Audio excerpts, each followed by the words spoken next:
Legacy of a Traitor. Book 1 by Ethan Cragg. Chapter 1.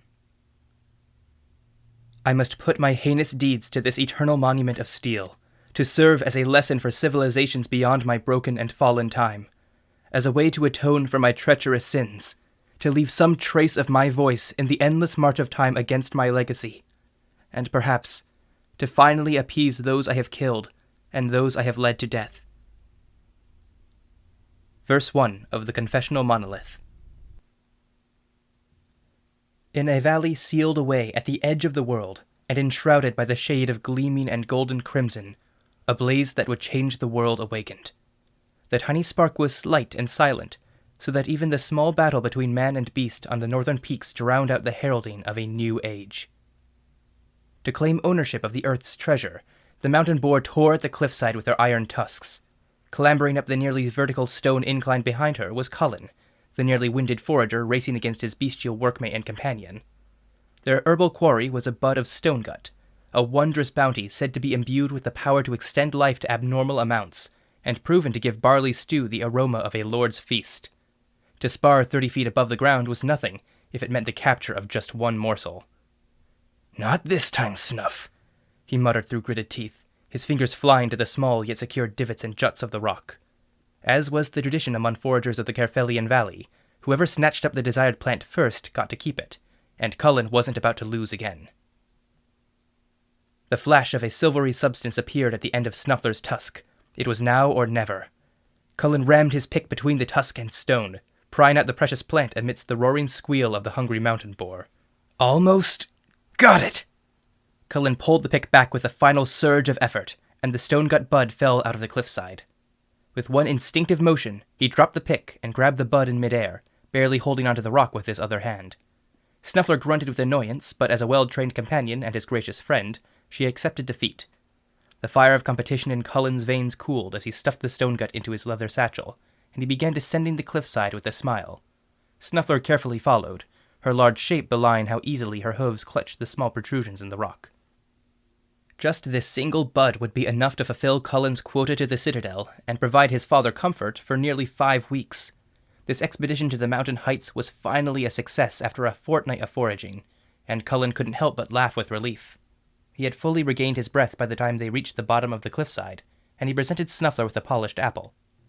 It was certainly a pitiful reward compared to the precious bud, but to her it was a sufficient alternative.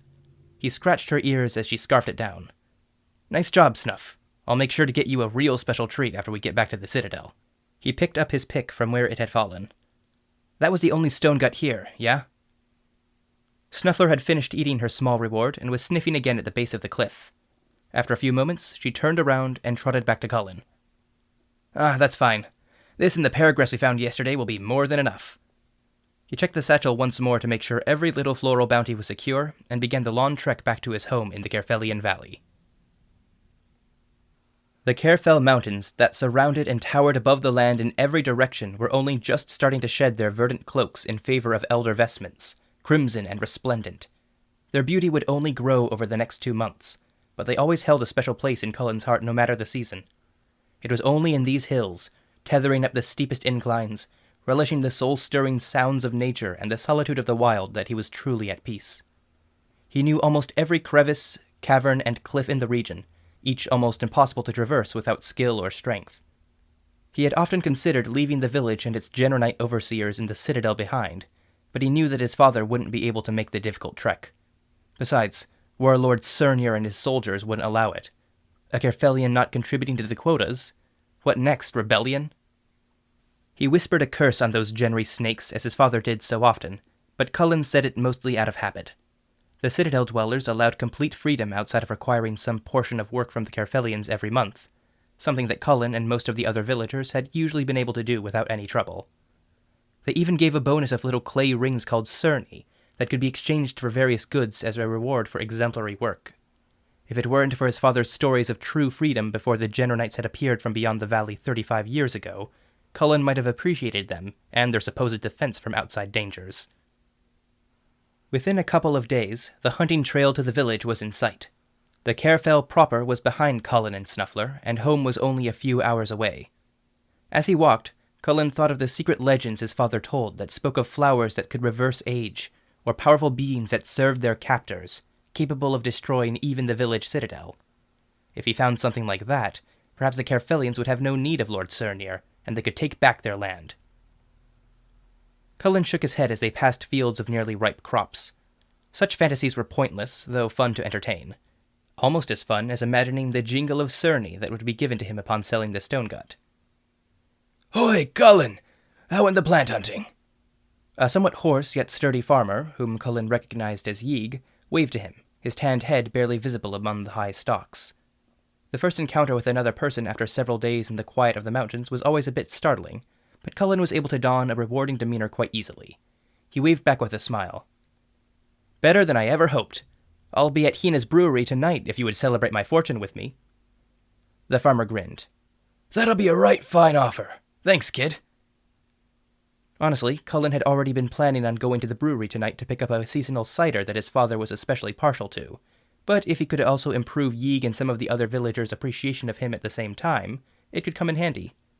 Snuffler had moved close to the field, and Cullen could almost see the desire in her eyes as she looked up at the ripe yellow stalks. Perhaps that appreciation would pay off now.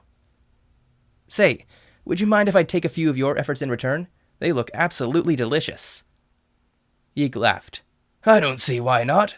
It's a good year, and my quota's more than fulfilled. I mean, just look at it all." He gestured to the golden waves that rose and fell over the drumlins for nearly 1,000 feet. Cullen nodded in satisfaction. "Hey, thanks a bunch, Yeeg. See you tonight." Snuffler snorted with excitement as Cullen snatched up several thick stalks near the top of one of the plants, and she eagerly chewed down on an especially juicy bud as they continued into the heart of the valley.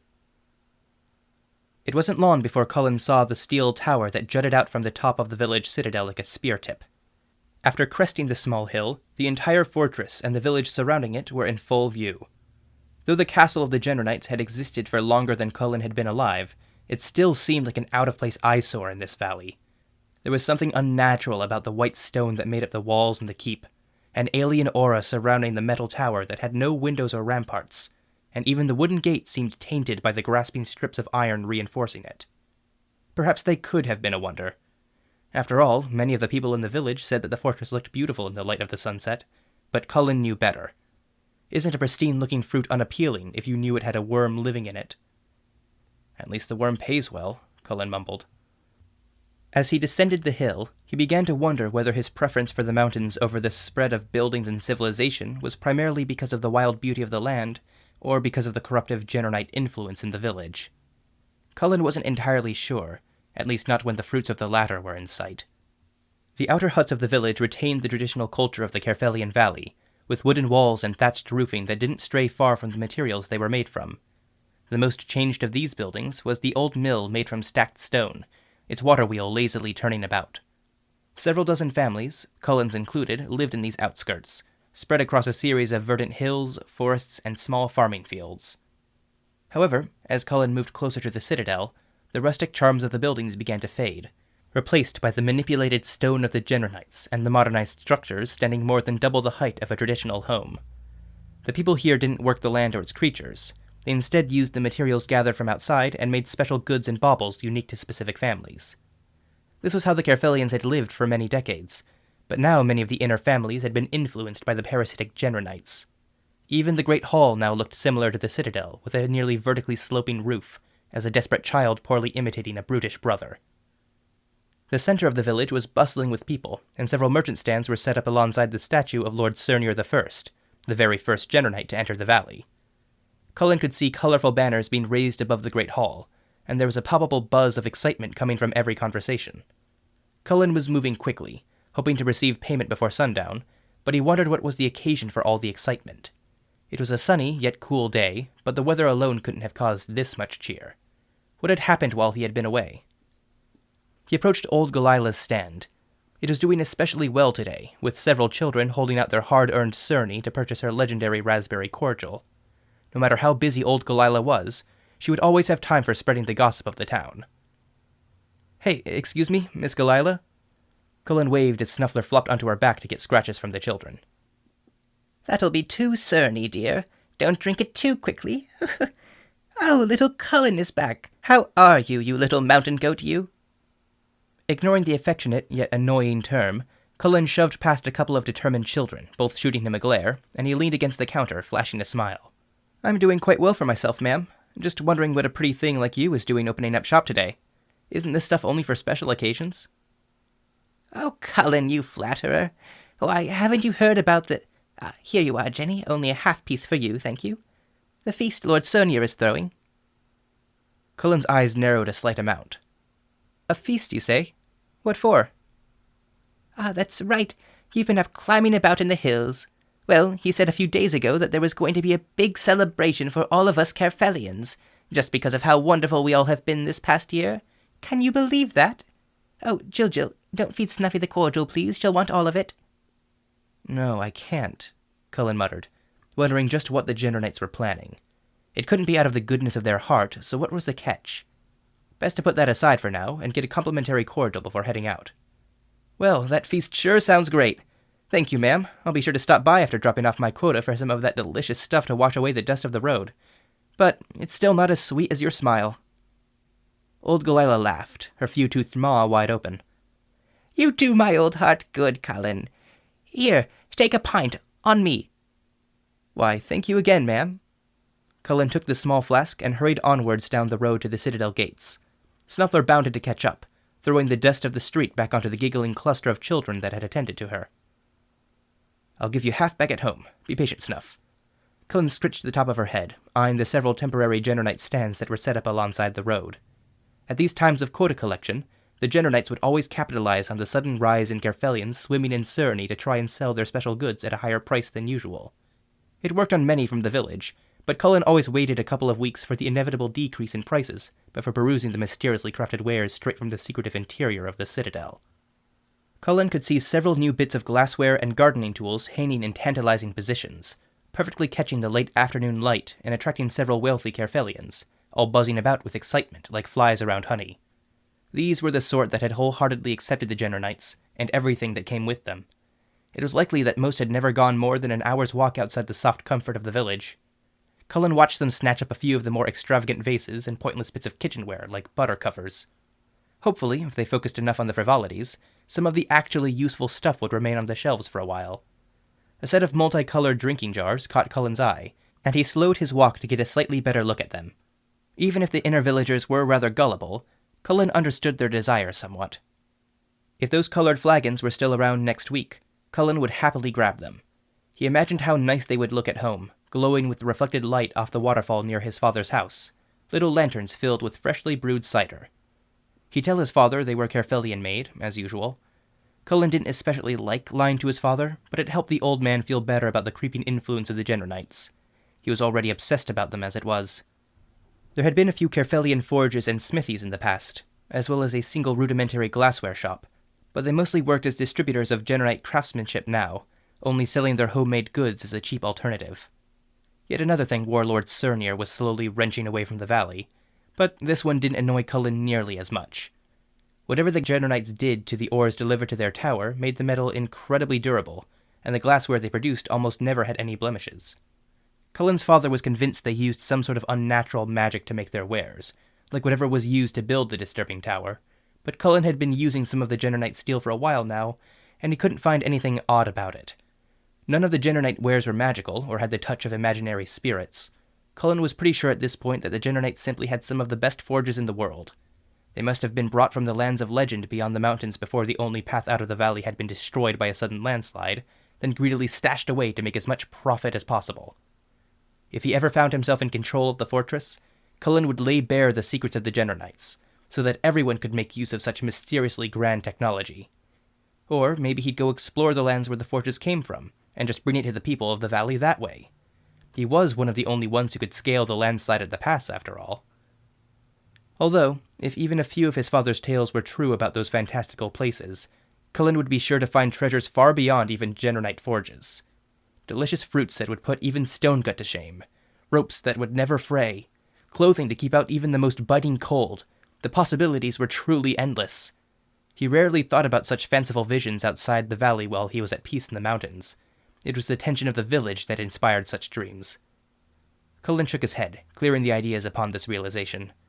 After all, if he could barely think of a way to live in the mountains and take care of his father at the same time, how in the world could he explore beyond the valley like some gallivanting traveler from the stories? No, such things were best left to the imagination for now. Cullen glanced upward as the tower loomed above him. He whistled for Snuffler to stay close as he checked his satchel one final time before moving across the chained bridge and under the imposing archway that separated the Carfelians from the Genernites. The massive wooden gate was even taller than any of the village's buildings, and wide enough to allow 2 carriages of supplies to pass through while the oxen walked side by side. It was pointlessly big, considering that even during the grandest procession there was still plenty of room to walk across. Just their typical arrogance, Cullen whispered. It was always open during the first week of every month. This was a designated time for quota collection, with certain exceptions for crops and other seasonal goods. Most Carfelians liked to drop off their quotas during the first few days of the week so they could claim their bonuses early, but it seemed a bit silly to Cullen. The interior keep and the courtyard were nearly empty of competition on later days, so there was more time to freely argue with the officer of materials for a better price. A few Genernite guards in what appeared to be mostly ceremonial armor were in their usual casual positions. Most seemed younger than Cullen himself, and they barely noticed him arrive. They were too busy chatting about something or other in their language, hopelessly unprofessional. The only other Carfelian here was a well-dressed woodcarver.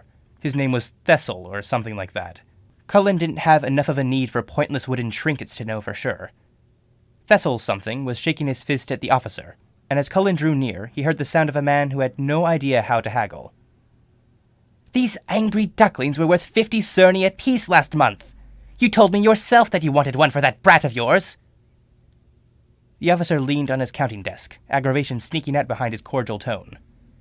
"Mr. Thesling, please understand they are not in fashion anymore. Even without the proclamation, they would only be somewhere around 40 cerni. Regardless of that, only 2 were purchased last time. Why would you make 10 now?" "Bah!" Thesling grabbed his payment and turned around, storming past Cullen like a petulant thundercloud. Is he always like this, or is there a reason for such a childish tantrum? Cullen shrugged and waved to the officer. The smaller man seemed to force a smile onto his face, twisting the expression into one Cullen had seen many times before, though the tension on the mustache seemed higher than usual. He had the typical facial hair of the Genernite men, a well-trimmed but pitiful splotch of beard on his chin, and a slight mustache that barely went past the corner of his lips. Though Cullen had yet to grow anything upon his own face, he'd never go for such an ugly look. However, such thoughts wouldn't make any extra cerny. "Ah, young Cullen, I was awaiting your arrival with eagerness. I gather that your expedition for Stonegut went well by the grin on your face." "And you would be correct, my friend. It was a fine haul if I do say so myself." Cullen unfastened his satchel and set it upon the estimation table. "This particular Stonegut is quite fresh. It has only been out of its cleft for a few days. You won't see such great quality from anyone else." The officer delicately removed the Stonegut, looking closely at it first with his naked eye, then taking a small viewing glass from the table's drawer to investigate the smaller details. Yes, it seems to be in nearly perfect condition. We are truly in your debt, young Cullen, one that will be covered today. I'll have Elay inform Sir Giorno that he has a fine specimen of Stonegut for his garden." He clapped his hands together, shouting towards the lackadaisical guards in his own tongue.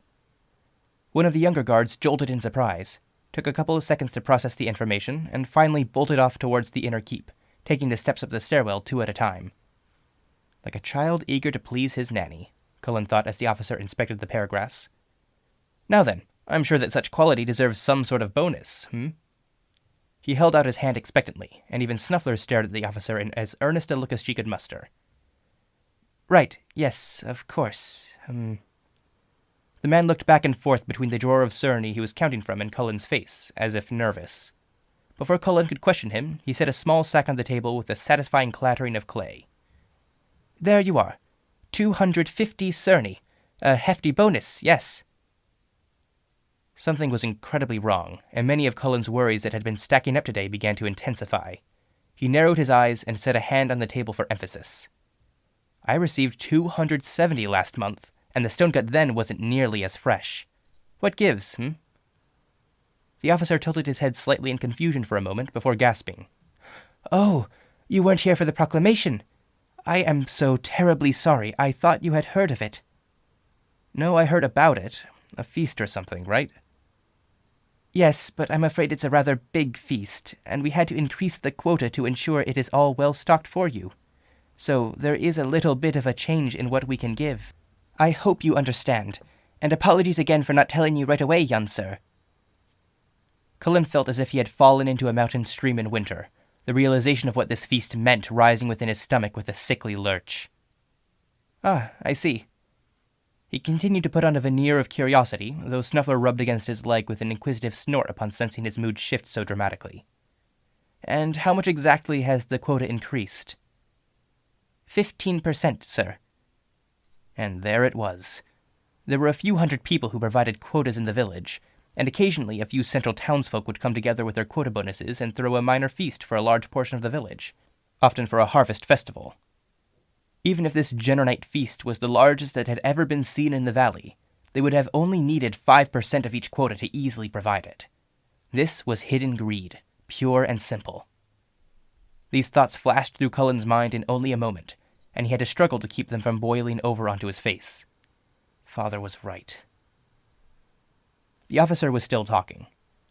If this increase has put anyone into dire circumstances, we shall do our best to assess the situation and see what can be done, though the previous inspection of all the valley deemed this fortunately unnecessary. That's what Lord Cernier said, young sir. Right, yeah. Got it. Cullen placed the sack of Cerny into his satchel, and began to walk out of the courtyard without another word. Snuffler followed close behind him, grunting worriedly.